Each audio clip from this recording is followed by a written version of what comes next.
நீதிமொழிகள் நீதிமொழிகளின் புஸ்தகம் 16ஆம் அதிகாரம் 32ஆம் வசனத்தை வாசிக்க கேட்போம். பலவானை பார்க்கிலும் நீடிய சாந்தமுள்ளவன் உத்தமன், பட்டணத்தை பிடிக்கிறவனை பார்க்கிலும் தன் மனதை அடக்குகிறவன் உத்தமன். ஆமென். தன் மனதை அடக்குகிறவன் உத்தமன். அல்லேலூயா.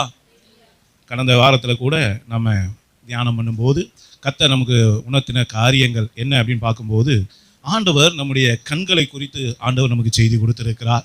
நமக்கு வாயை குறித்து எப்படி அதை கையாளணும் ஆண்டவர் வார்த்தையை கொடுத்தார். நாவை குறித்து ஆண்டவர் வார்த்தையை கொடுத்தார். இன்னும் போன வாரமும் அதுக்கு முந்தின வாரமும் நம்ம பார்க்கும்போது கைகளை, அதாவது வசனம் சொல்லுகிறது, என் கைகளின் சுத்தத்துக்கு தக்கதாக கர்த்தர் என்ன பண்ணார், எனக்கு பலன் அளித்தார் என்று சொல்லி அந்த காரியத்தை நம்ம பார்த்தோம். போன வாரம் என்ன பார்த்தோம், கைகளை உயர்த்துவதனால நமக்கு தேவன் ஆயத்தம் பண்ணின ஆசீர்வாதங்களை பார்த்தோம். இன்றைக்கு கர்த்தர் மனதை குறித்து நம்மோடு கூட பேசும்படியாக கர்த்தர் கொடுத்த ஒரு வார்த்தை. என் அருமையான தேவனுடைய பிள்ளைகளை, இந்த வசனத்தை பாருங்களேன்.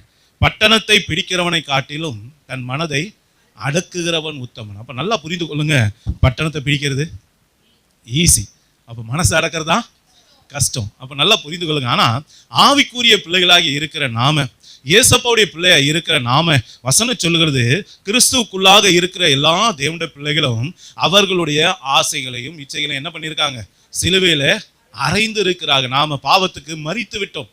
இனி வாழ்வது நான் அல்ல, கிறிஸ்துவே என்னில் வாழ்கிறார் என்று வசனம் சொல்லுகிறது. அப்ப அருமையான தேவனுடைய பிள்ளைகளே, இந்த மனது நாம சரியான முறையில கையாளணும் அப்படின்றதுக்காக ஆண்டவர் இன்னைக்கு நம்மோடு கூட பேசுகிறார். இந்த மனதை கையாள தெரிந்தவங்க தான் மேலான ஆசீர்வாதத்தை பெற முடியும். இன்னைக்கு நம்முடைய வாழ்க்கையில ஏற்படக்கூடிய எல்லா விதமான போராட்டம் வருவதற்கும் இச்சைகள் நம்ம நெருங்குவதற்கும் காரணம் என்ன தெரியுங்களா, நம்ம மனதை கண்ட்ரோல் பண்ணாதனால தான் இன்னைக்கு அநேக காரியங்கள் வருது. குடும்பத்தில் கூட அநேக பிரச்சனைகளுக்கு காரணம் என்ன தெரியுங்களா, இந்த மனது சரியில்லாத. மனது எங்கெல்லாம் சரியில்லாம போகுது நீங்க பாத்தீங்கன்னா, போதும் என்கிற மனது மிகுந்த ஆதாயம் சொல்லப்பட்டிருக்கு. அப்படின்னா என்ன அர்த்தம்னா, எனக்கு ஆண்டவர் என்ன கொடுத்திருக்கிறாரோ அதுல நாம திருப்தியா வாழணும், அதுதான் ஆண்டவர் சொல்றாரு. அப்ப நல்லா கவனிங்க, அந்த மனது இருக்கவங்க எங்கேயும் மனரம்யமா இருப்பாங்க. அதனாலதான் பவுல் சொல்றாரு, என்ன சொல்றாரு, எனக்கு வாழ்ந்திருக்கவும் தெரியும், தாழ்ந்திருக்கும். அப்போ ஆண்டவருடைய பிள்ளைகளுக்கு ஆண்டவர் என்ன பண்றாரு, எல்லா சூழ்நிலையிலையும் வாழ கற்றுக் கொடுக்கிறார். அல்லேலூயா. ஏன்னா வாழும்போது சந்தோஷமா இருக்க தெரிஞ்ச நமக்கு ஒரு தாழ்வான சூழ்நிலை வரும்போது கர்த்தருடைய சித்தத்தின்படி அந்த பாதையில நம்ம கடந்து செல்லும் போது அதுலயும் நம்ம மனரம்யமா இருக்க கத்துக்கொள்ளணும். அல்லேலூயா.